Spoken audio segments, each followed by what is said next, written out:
Olá, tudo bem com vocês? Meu nome é Camila, sou psicóloga clínica e hoje eu quero trazer sobre um assunto que tem sido muito presente nos meus dias, que vem para desmistificar um pouquinho o trabalho do psicólogo. Eu vejo que muita gente que não conhece, não sabe como que funciona a psicoterapia, tem a crença de que ir num psicólogo é ir falar sobre toda a sua vida, falar, e o psicólogo vai ouvir e deu. Isso é psicoterapia. E hoje eu tô aqui para te dizer que não, tá? Não é assim que funciona. Na psicoterapia, a forma que o psicólogo vai trabalhar vai depender da abordagem que ele escolheu, da linha teórica que ele segue. Eu não tô aqui para falar sobre como que funcionam as outras abordagens, acho que esse é um assunto legal para um próximo vídeo, mas hoje eu quero falar sobre como funciona o meu trabalho, baseado na abordagem que eu sigo. A minha abordagem é a terapia cognitiva comportamental.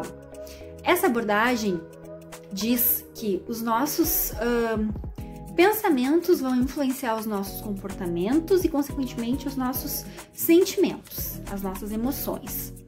E baseado nisso, a gente trabalha muito com problemas atuais, problemas de vida presentes agora que a pessoa queira resolver, E também é levado em consideração a infância, lógico, tem muita importância, mas não é o foco principal.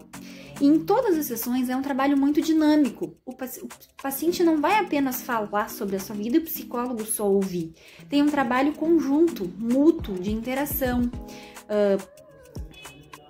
Uma das técnicas que a gente usa, inclusive, é de dar tarefas de casa para o paciente fazer, para que seja um plus a mais da sessão. A sessão dura 50 minutos, então é um período que passa muito rápido. Então a gente acaba dando um exercício para que o paciente possa pensar sobre aquelas coisas que foram faladas, que foram trazidas por ele na sessão, durante a semana seguinte. Então, para que isso seja um plus mesmo, a mais, para que ele consiga pensar e refletir. E esses exercícios não são só de pensar e refletir, Pode ser de pensar e refletir, pode ser de assistir um filme, pode ser de ler um conteúdo teórico para entender um pouco mais sobre algum transtorno, por exemplo. Pode ser exercícios de escrita, eu passo muitos exercícios de escrita, eu tenho várias atividades, algumas são direcionadas, baseadas naquilo que o paciente traz, então, de acordo com a pauta da sessão, vai ser o exercício. E outros exercícios são exercícios básicos para que o paciente entenda como que funciona, como que ele funciona, por que ele está sentindo tal emoção, o que ele pensou, quais são os pensamentos que não estão trabalhando positivamente para ele, que a gente chama de pensamentos disfuncionais, Então, esses exercícios são muito importantes. E durante a sessão também a gente trabalha com resolução de problemas, com avaliação de metas, com benefícios, com várias coisas, São várias, eu não teria nem como falar todas em um vídeo só, que a gente trabalha de forma dinâmica, Não há passividade na sessão. Eu poderia dizer que em nenhuma sessão, nenhuma abordagem há passividade, Porque todas as sessões têm muitas técnicas por trás, por mais que em alguma outra abordagem possa parecer mais passivo nessa questão de ouvir mais e falar menos, Mas tem muita técnica para essa escuta, E eu queria mostrar, inclusive, um exemplo de exercício básico que eu passo para todos os pacientes, no início do processo. Quando o paciente chega, a gente coleta informações de vida, importantes, que são importantes, lógico, então são coletadas essas informações. E logo depois dessa parte, que acontece na primeira, segunda sessão, a gente explica o modelo teórico, Como que é a teoria da TCC? Porque senão não adianta a gente passar atividades para o paciente se ele não entende a lógica daquele exercício, Então, esse exercício que eu vou mostrar para você se chama Registro de Pensamentos Disfuncionais, é o RPD.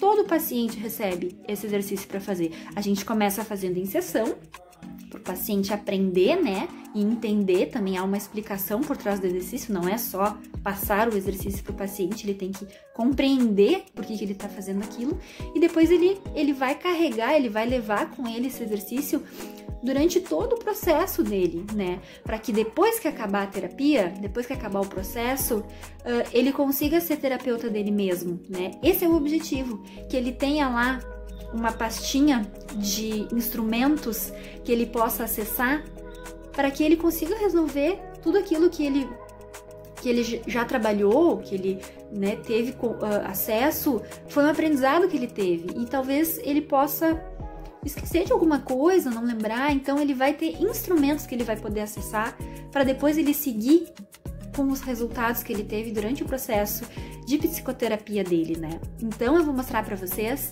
um exemplo de exercício, né, básico assim, para vocês terem mais ou menos uma compreensão de como que eu trabalho. Essa é a forma que eu trabalho no consultório e eu gostaria de compartilhar com vocês porque eu acho que vai ser super válido para desmistificar um pouquinho essa coisa dessa passividade da psicoterapia, ok? Olha, gente, esse aqui é um registro de pensamentos disfuncionais. Eu tô mostrando ele em arquivo PDF no computador, porque agora que nós estamos em atendimento online, eu envio sempre em PDF. Quando os atendimentos são presenciais, eu dou esse instrumento em folha, né? Eu imprimo e entrego pro paciente. E esse é um exercício básico, tá? Eu vou mostrar só para vocês terem noção, ó.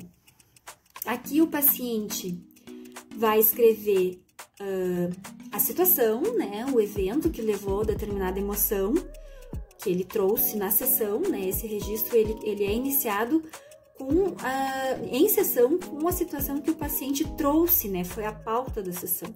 Então, a gente já faz com o paciente, ele já sai com uma situação descrita aqui, né? Para que depois ele possa descrever outras situações que podem acontecer durante a semana dele, tá? Então, aqui ele escreve a situação, que podem ser pensamentos, sensações fisiológicas.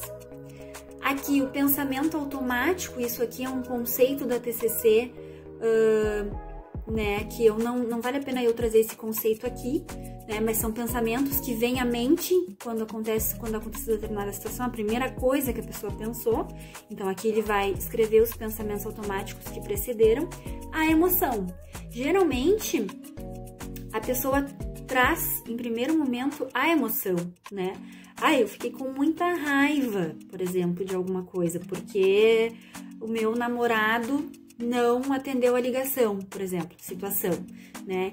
E qual foi o teu pensamento automático? A primeira coisa que eu pensei foi que ele estava me traindo, por exemplo, tá?